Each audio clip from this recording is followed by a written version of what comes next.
you doing, folk? Charlie, Oot&aboot. Well, getting ready to go out. I'm heading up towards Cairngorms. It's the 15th of September today, 2023, and it's a day that every parent dreads. It was the day we buried our son, and they say that the 15th of September is the RAF's greatest day, because in 1940 they declared it a Battle of Britain. Well, to us it's no. The 15th of September is the RAF's worst day. It's the day they brought my son back in a box, and then told us a pack of lies of how he died, how his final days in RAF Benson, and lied to us.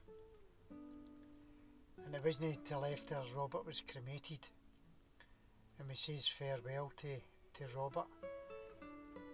That was September 2011. In October we went down to see Thames Valley Police down in Didcot, down at Oxford, for them to tell us how, why and where.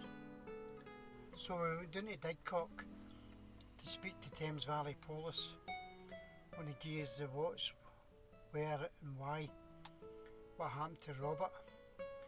And we met up with the coroner's officer, Jeff Webb, and Thames Valley Police, Dan Cartwright.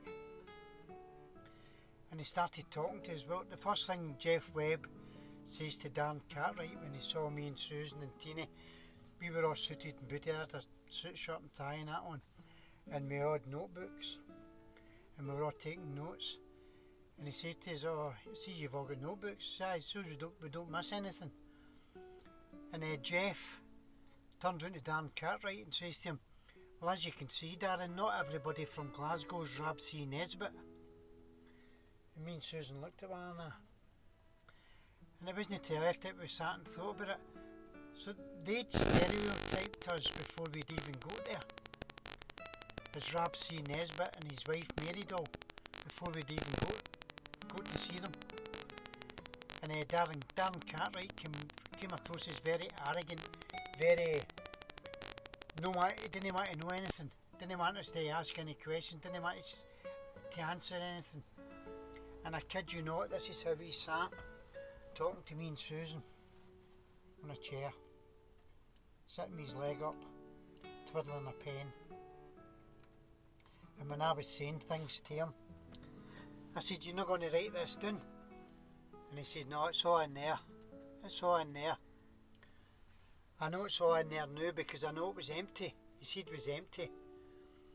So that was the first time. That was in October.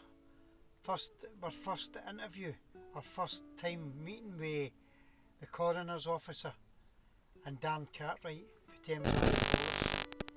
And that's when they started telling us stuff that we couldn't believe about Robert's injuries to his trauma to his anal passage, marks in his neck, marks in his wrist, an argument with the gay medic Ryan Charlton, and how Darren Cartwright had got Robert's fiancée to write off that was a true indication of Robert's handwriting. He got her to sign the paperwork rather than miss out the next of kin, which was me, because I wouldn't have signed it, because I still believe that it's no Robert's handwriting, and I wouldn't have signed his paperwork. And so he sent it to Robert's girlfriend at the time, and she signed it. Aye. Now how would she know? Robert never wrote letters to her, never wrote anything down, the cards and that. It was all text messages, it was all that kind of technology that he was using. We had Robert's handwriting, we put him through school, so I knew as soon as I saw that wasn't Robert's handwriting. And Jeff Webb asked me what meant. I couldn't ask, I says, what do you mean? I said, give me in a sentence. I've brung shame to the family. B-R-U-N-G. And I says to him, that's not a word we use. It's a word we say, but we wouldn't write brung down, B-R-U-N-G. We would write the word brought. Brung's a word we use orally. It's not a word we write down. We don't write it. We wrote brought. Robert was intelligent. He wouldn't write the word brung. And when Jeff Webb told me this, the first thing I said to him was, that's a red herring. That's so that if anybody's reading that, they would think it was a jock that wrote it. It's not a word we write. It's a word we say. Brung. I brung it. There it's there. But we wouldn't write B-R-U-N-G. So then again, but he didn't listen. No, he just, okay, right, thanks for phoning, bye. Because it's not a word that we write, it's a word we say. But again, Dan Cartwright didn't want to hear anything. He was too busy sitting with his feet up, leaning back on his chair, twiddling a pen, like that there. And the amount of stuff that they started telling us, we couldn't believe it. Trauma to Robert's anal passage, marks on his wrist, marks on his neck, an argument between him and a gay medic called Ryan Charlton the night before he died, and how the argument had escalated from the taxi rank in Oxford back to the camp, because the two taxis had met up. Robert was with firefighter friends. I don't even want to call them friends. They're no friends. He was with guys that he knew, and the gay medic was with nurses, and the argument continued in the camp. And then the next day they found my son hanging from his door in his room with trauma at his anal passage. And the medic, Ryan Charlton, he's changed his statements every time they've cornered him. Because obviously once the injuries came out, once Robert's final hours came out, he changed his story. 4 times he changed it. And the police never queried it, never queried what he was saying or his actions. So when we found out all this information, we started to ask questions, as any parent would do, and the answers we were getting was a lot of shite, and sometimes they weren't even giving us answers. So that's why Justice for Robert page on Facebook was started up to bring awareness and to put a bit of pressure on them to tell us, just to answer our questions. And three police forces have come up to my house to try and shut Justice for Robert down. East Kilbride Police came up on behalf of Thames Valley Police. The Met came up and Thames Valley Police came up for us to close down Justice for Robert, which is still up and running because we're not shutting it down. Not until we get the answers about what really happened to Robert on the 4th of September 2011 at RAF Benson, where he served as a firefighter, and to explain to us why DNA was found on a ripped t-shirt which doesn't belong to Robert, but it was found in his room. Why there was 5 suicide notes and not one of them has got a fingerprint of Robert on it. So how can you write suicide notes and no leave fingerprints on stuff that you're moving? Unbelievable. And to question, not as a witness, but as a suspect, the gay medic, and also firefighters, especially the ones that were out with him that night. And it was funny enough, it was the same ones that found him hanging for the door. Did they know he was hanging for the door? Did they put him there? These are questions that needs to be answered. So for 11 and a half years, I would say, we've been fighting to get to the bottom of what happened to Robert. The RAF, they should be ashamed of themselves. You should hang your head in shame. They done our service inquiry.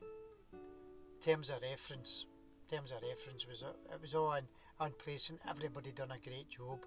In case of an emergency, phone 999. In case of an emergency, phone 111. In case of an emergency, phone your wife, because that's exactly what Corporal Williams done. He was meant to be on duty in the fire station, and when he was told over the phone that they'd found Robert dead, he phoned his wife and got her to phone 999. Why? I believe he wasn't at his place of work. And if he wasn't at his place of work, who did the last sergeant hand the section over to when he came off duty? This is the ball rolling now. This is the ball rolling. So, not just Robert's section that was at fault, the section that they were relieving was at fault, and that sergeant knows it. So there's a lot been happening since we last spoke, or since I last gave you an upload. The lawyer is finalising the draft. This is taking forever, but if he's finalising the draft to go to the Attorney General for us to go to the High Court to get a fresh inquest for Robert, and that's our goal. That's our aim at the moment. And then once we get the okay to get a fresh inquest, we want it done by a jury, and we're going to demand a jury. It's our right, and it's Robert's right to have a jury. And then people will be up, the witnesses, and if they're lying, they're not just lying to the coroner, they're lying to a jury. Because remember what Mr Gardiner, the coroner for Robert's first inquest, stated of the RAF personnel witnesses, and I'm going to quote him: the characters of the RAF have been brought into question, and they haven't been forthcoming with the truth, unquote. So even he knew then they were lying. And not one officer from the Royal Air Force appeared at Robert's inquest. Not one. So that alone speaks volumes. Why didn't they attend one of their own personnel's death inquest? Speaks for itself. But we'll no miss them at the next one. Next one we'll have questions that we want answered. No, I can't remember. I don't know. Can't remember. Oh, I don't remember. Especially in front of a jury. And I want the coroner to state that it was an unlawful killing, and then the police to examine it. And I don't want Thames Valley Police examining it, because they are the Keystone Cops. They are ridiculous. I want an outside police force investigating Robert's death. So anyway, the 15th of September, the Battle of Britain. A lot of shite. You can tell I've no time for the RAF or what they stand for. So anyway, so I'm getting ready to go out and about, because I need to get away. I need to go and clear my head and come back refreshed, recharged, and ready for the next part. So I've got my video up and running, my wee video kit that I bought, video making kit. So hopefully this will work. and I'll do some nice videos. You can see my Justice for Robert hat. Go to the web page, www.justiceforrobert, or the one word, .weebly.com, and have a look at the files. You'll see a wee box at the top, the wee line box. Just click on that and it'll take you into the files, and it'll tell you everything that's in it. So that's www.justiceforrobert.weebly.com. Go and have a look, read the files. So anyway, so I'm going to go, and I'll speak to you all soon. Charlie, Justice for Robert.